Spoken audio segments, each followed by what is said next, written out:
Now मैं अपनी digital finance से रिलेटेड अपनी दूसरी क्लास आपके सामने लेकर आ चुका हूं कि इसका सिस्टम कैसे काम करता है और ये सिस्टम हम सबको समझना क्यों ज़रूरी है।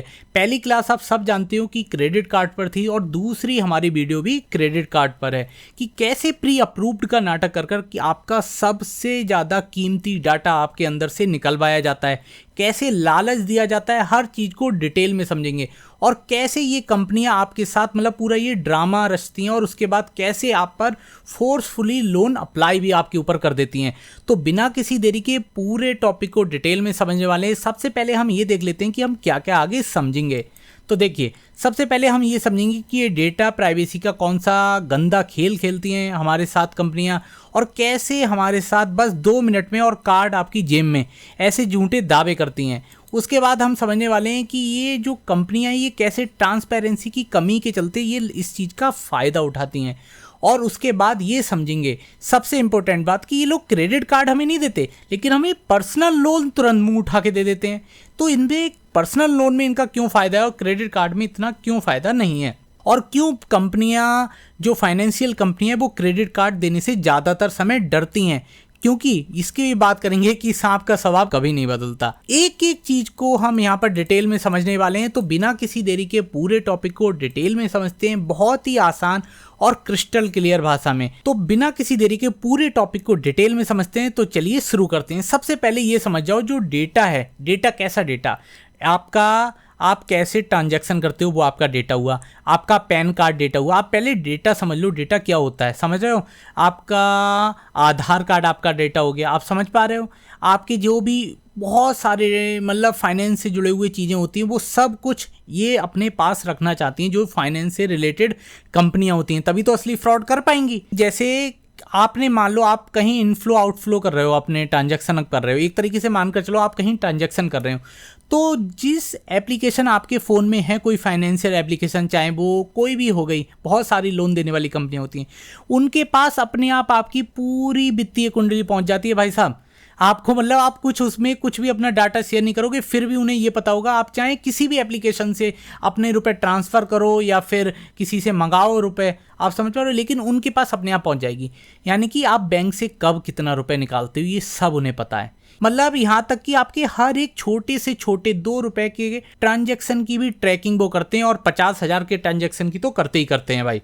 मतलब ये समझ लो उनका जो एल्गोरिदम है वो इतना तेज है कि आपका कोई ट्रांजैक्शन उनसे बच कर ही नहीं जाता है। लेकिन इतना जब आपके पास इतना हमारा डाटा है कि भाई हम पर मंथ कितना इनफ्लो आउटफ्लो कर रहे हैं पैसे को, और अगर कोई 1 महीने तो कर नहीं रहा है, आपको किसी का महीनों का सालों का पता है वो इतने टाइम से क्या कर रहा है, तो उसके बावजूद भी ये वेरिफिकेशन का बार बार नाटक करते हैं। क्यों करते हैं आप समझ के देखो। अगर आप बार बार डाटा दोगे उन्हें तो इससे आपका जो डाटा है वो क्या कर पाएंगे, वो लोग उसको अपडेट कर पाएंगे। जैसे मानकर चलो आप 2 महीने पहले या 5 महीने पहले किसी एक छोटी कंपनी में काम करते थे, 5 महीने बाद आप किसी बड़ी कंपनी में काम करने लगे, तो अब बड़ी कंपनी से रिलेटेड आपका जो डाटा है वो सब उनके पास रहेगा कि आप अब कैसे ट्रांजैक्शन कर रहे हो, पहले कैसे करते थे।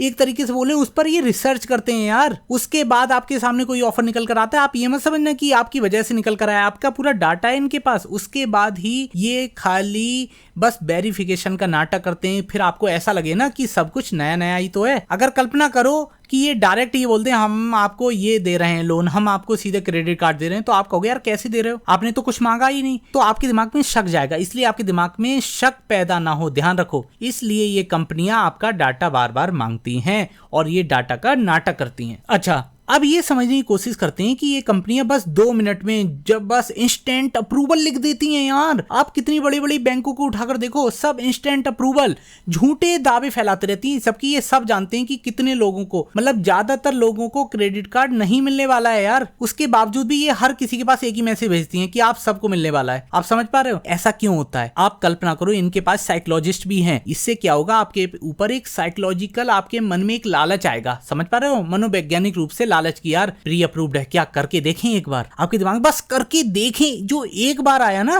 वो एक बार में ही आपका डाटा ले गया, समझ पा रहे हो। और 99% चांस लिख देते हैं। उसके बाद प्री अप्रूव्ड तो छोड़ो, प्री क्वालिफाइड एक नया ड्रामा लेकर आ गए हैं, क्वालिफाइड अप्रूव्ड 99% चांस, मतलब कुल मिलाकर ये बस इतना चाहते हैं एक बार बस आप बटन दबा दो और अपना पैन कार्ड दे दो हमारे हाथ में और कुछ ओटीपी बता दो।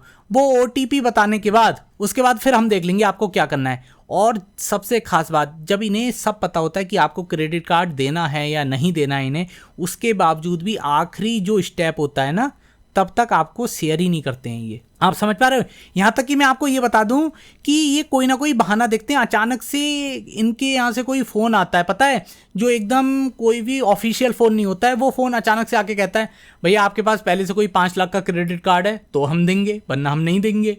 आप समझ पा रहे हो। जबकि ये सब जानते हैं आपके पास कौन कौन से क्रेडिट कार्ड हैं, आप कैसा ट्रांजैक्शन करते हो, उसके बावजूद भी अनऑफिशियल तरीके से ये अपना मतलब मक्कारी दिखाते ही रहते हैं। कोई ये जानबूझ के नहीं, मतलब नॉर्मल, आपको एक तरीके से कहें तो जानबूझकर आपको अंधेरे में रखा जाता है, क्योंकि आप लास्ट तक कार्ड मिलने की आपकी उम्मीद। यहाँ तक कि ये पता है क्या बोल देते हैं, और अब बड़ा ड्रामा मैं आपको बता रहा हूँ कि ये कह देते हैं अपना पूरा पता दे दो, आप करंट में कहाँ रह रहे हो, समझ पा रहे हो, आप परमानेंट कहाँ रहते हो, और उसके बाद कहेंगे जहाँ करंट रह रहे हो वहीं तो आपका कार्ड डिलीवर करेंगे हम। तो जैसे ही ये बोलते हैं कार्ड डिलीवर, आपको लगता है कार्ड मिल गया, फिर आप और अपना डाटा देते जाते हो, फिर लास्ट में जाके कह देते हैं रिजेक्टेड। समझ पाए। रियल में तो जो मैं समझाऊं वो ये समझाऊं कि इनका मेन मकसद आपको क्रेडिट कार्ड देना कभी है ही नहीं भैया। आप समझ लो, चाहे कितने भी बड़े बड़े आप फाइनेंशियल कंपनियों को देख लो, इनका मेन काम क्रेडिट कार्ड देना है ही नहीं। इसका मैं विद फैक्चुअल आपको आगे समझाने वाला हूं। बल्कि ये क्या करते हैं, कार्ड के बहाने आपका रियल और बहुत ही ज़्यादा महत्वपूर्ण और गोपनीय फाइनेंशियल डेटा को ले लेते हैं, समझ पा रहे हो, और उसे अपने सर्वर पर इकट्ठा करते हैं। आप सर्वर पर क्यों इकट्ठा करते हैं ये भी मैं आपको समझाऊंगा आगे। अच्छा, आप सबके मन में भी कहीं ना कहीं ये सवाल आया होगा कि ये हमें क्रेडिट कार्ड तो नहीं देती लेकिन पर्सनल लोन प्री अप्रूव्ड दे देती हैं, ऐसा क्यों होता है? तो बहुत ध्यान से समझो मेरे भाई। सबसे पहले तो समझो कि जो लोन होता है, क्या, बहुत ध्यान से समझ जाओ। सबसे पहले समझो ये जो लोन होता है ना, इस लोन पर पहले दिन से ही बैंक की मोटी कमाई होती है। कैसे होती है आप समझो, पहले दिन से ही ब्याज की गणना शुरू हो जाती है। आप समझ पा रहे हो, पहले दिन से ही प्रोसेसिंग फीस लग जाती है, पहले दिन से ही स्टैंप ड्यूटी लग जाती है। आप समझ पा रहे हो, जाने कौन कौन सी और हिडन चार्जेस लग जाते हैं। आप समझ पा रहे हो, इतने सब पहले दिन से ही बैंक कमाने लगता है। और वहीं क्रेडिट कार्ड में क्या होता है भाई, क्रेडिट कार्ड में बैंक को क्या कोई 18 से 36% ब्याज मिलता है। ज़्यादातर ग्राहक क्या करते हैं, वो अपना टाइमली पे करते हैं। आप समझ पा रहे हो, जिससे क्या है, बैंक को फ्री राइडर मिलते हैं, मतलब बैंक उनसे कुछ भी नहीं कमा पाता है, ऊपर से उन्हें कैशबैक और तरीके के ऑफर के थ्रू बैंक का ही उसमें घाटा होता है। जबकि लोन में क्या होता है, मूर्ख लोगों को वो पकड़ लेते हैं और उन पर सबसे पहले तो लगाते हैं 18 से 36% का सबसे मोटा ब्याज। भाई साहब समझो, 18 से 36% के आसपास का मोटा मोटा ब्याज लगाते हैं, और फिर उसके साथ में फिर लेते हैं ये प्रोसेसिंग फीस, स्टैंप ड्यूटी, और उसके बाद अगर आपकी कोई ईएमआई मिस हो गई तो 24 महीने में हो सकता है कोई एक ईएमआई मिस हो जाए, तो उस समय अलग से बहुत मोटा चार्ज लगा देते हैं। मतलब एक तरीके से पर्सनल लोन के बहाने आपकी जेब खाली करते रहते हैं।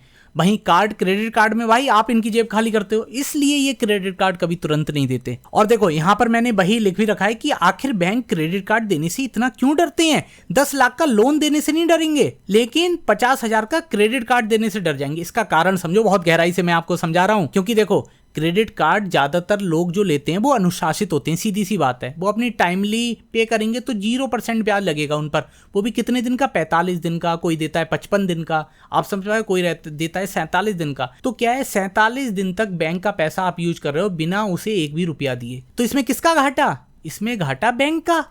तो बैंक अपना घाटा क्यों लेगा।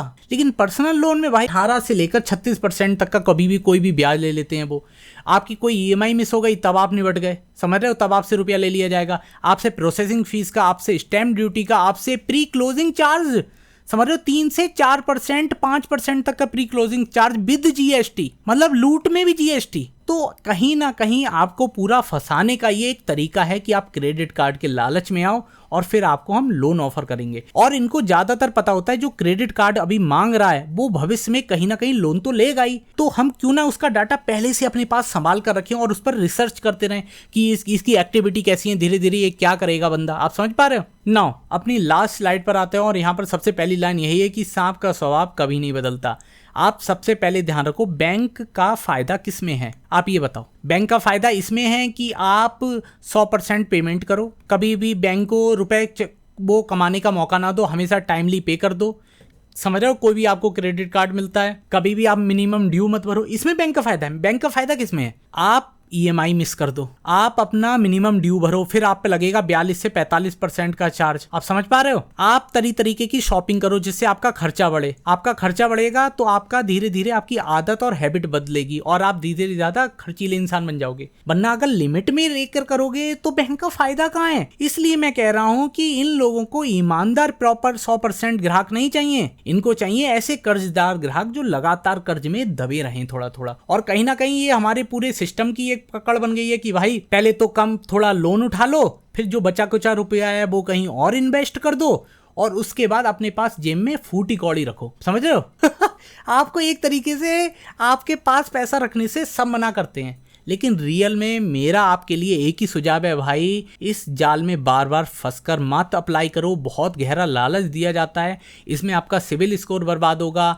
आपकी मेंटली आप टॉर्चर होगे। आप समझ पा रहे हो। एंड इसके साथ में आपके पास जो पैसा है वो सबसे ज्यादा सुरक्षित आपके पास ही है। अब आप देखो, आप अपने पैसे को दुगना करना चाहते हो कमाई, समझ रहे हो, या फिर आप अपने पैसे को 100% सुरक्षित रखना चाहते हो और आपके पास से आपकी चीज़ सबसे ज़्यादा सुरक्षित और कहीं नहीं रखी जा सकती।